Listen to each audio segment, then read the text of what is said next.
Papalabasin ng administrasyon na ako ay isang terorista sa loob na at labas ng Pilipinas. Saldico tungkol sa para mailibing ako kasama ang katotohanan. Pakinggan natin. Kahit saan man ako pumunta. Sinabi na agad sa akin ni Speaker Romualdez na kailangan ko makapag-deliver ng 2 billion pesos kada buwan para sa pagdi-deliver ng male-maletang pera patungo sa bahay ni Speaker.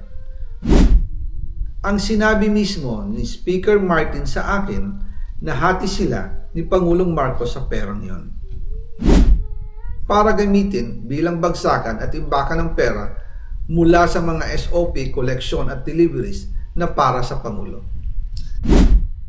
Huwag mo akong pigilan sa mga insertions ko. Huwag ka nang makialam sa budget. Ang gusto niya ng 50 billion pesos na insertion. Ngunit ang sagot ng Pangulo, humingi ka ng bago or dagdag na insertions.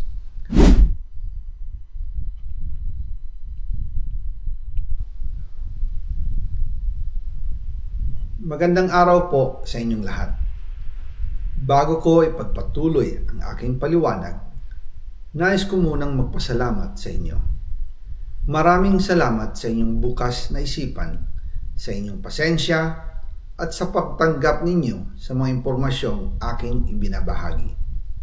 Alam kong hindi madali ang mga paksang ito. Mabibigat at mahirap tanggapin. Hindi po ako makauwi dahil malaki ang banta sa buhay ko. Ngayon naman ay meron kaming natanggap na balita. Papalabasin ng administrasyon na ako ay isang terorista sa loob at labas ng Pilipinas. Para mailibing ako kasama ang katotohanan kahit saan man ako pumunta. Pero mahalagang malaman ng taong bayan ang katotohanan. Muli, taos-puso akong nagpapasalamat sa inyong pakikinig. Una po sa lahat, sinasabi ng ICI at ni Henry Alcantara na 21 billion pesos daw ang napunta sa akin. Hindi po totoo yun. Wala akong natanggap na ganyang halaga. Ang totoo, mula 2022 hanggang 2025, ang kabuuang pera na dumaan sa akin para ibigay kay Pangulong Bongbong Marcos at kay dating Speaker Martin Romualdez ay umabot sa 56 billion pesos at hiwalay pa dyan ang 100 billion pesos insertion ng Pangulo sa 2025 budget. Pati na rin ang 97 billion pesos flood control insertion na inilagay sa NEP ng 2026 national budget. Balikan natin kung paano ito nagsimula. Noong 2022, kakaupo ko pa lang bilang chairman ng House Committee on Appropriations, sinabi na agad sa akin ni Speaker Romualdez na kailangan ko makapag-deliver ng 2 billion pesos kada buwan. Makalipas ang ilang araw, tumawag sa akin si Yusek Bernardo. Sabi niya, kailangan ng tulong ng Bulacan sa problema nila sa baha.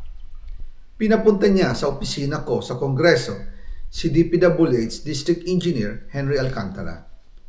Sa naging meeting namin ni Alcantara, siya mismo ang nag-offer kung paano ang hatian sa mga proyekto ng DPWH.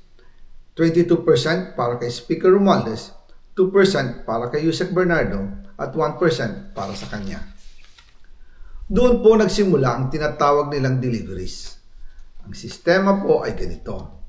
Ang mga tao ni Henry Alcantara ay nakikipag-ugnayan sa mga tao ko na sina Paul Estrada at Mark Tiksay. Sila ang tumatanggap na pera mula sa mga tao ni Alcantara. Minsan sa bahay ko sa Valle Verde, minsan naman sa BGC parking.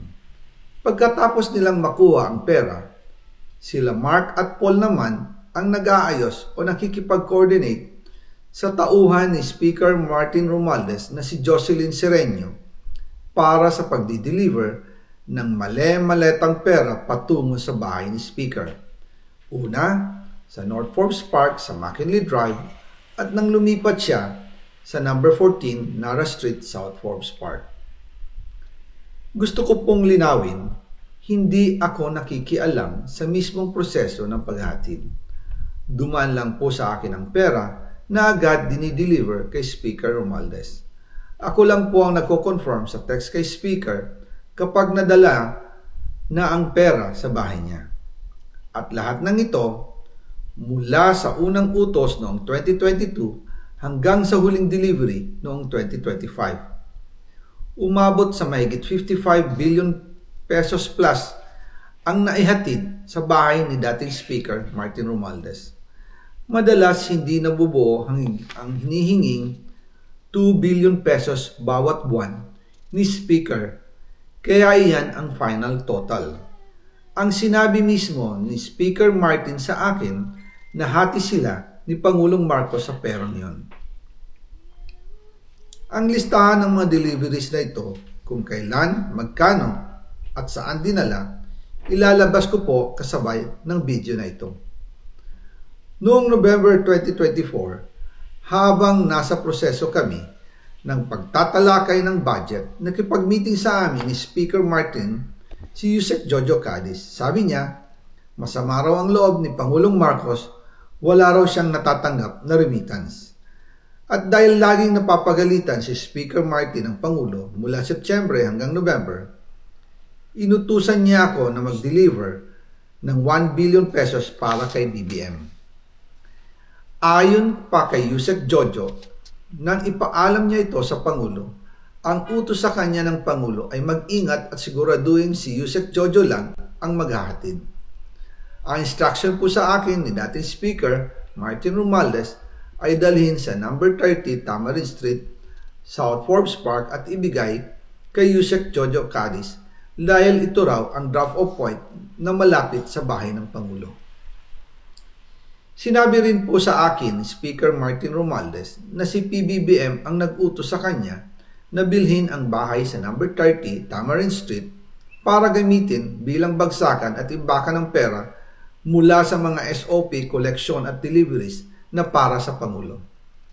Noong December 2, 2024, personal kong idineliver ang 200 million kay Yusek Jojo Cadiz sa number 30 Tamarind Street, South Forbes Park. Ayon sa kanya, dadalhin daw niya ito sa bahay ng Pangulo sa number 41 Nara Street, South Forbes Park. Kasunod nito, noong December 5, 2024, muli akong nag-deliver ng 800 million sa parehong address at Yusek Jojo Cadiz pa rin ang tumanggap. Sabi niya, iyon naman ay dadalhin sa bagong bahay ng Pangulo sa South Forbes Park. Sa kabuuan, 1 billion pesos ang personal kong naihatid. Ako mismo ang nagbigay ng pera, kasama ang aking driver at mga tauhan. At lahat ito ay base sa direktang utos ni Speaker Martin Romualdez. At dyan po nabuo ang kabuuang halagang 56 billion na ipinadala mula 2022 hanggang 2025. Pero kahit na i-deliver na ang 1 billion pesos para kay Pangulong Marcos at kahit na naisama na rin sa 2025 budget ang 100 billion pesos insertion sa pamamagitan ng BICAM Committee, ayon mismo sa utos ng Pangulo, nagagalit pa rin daw si BBM.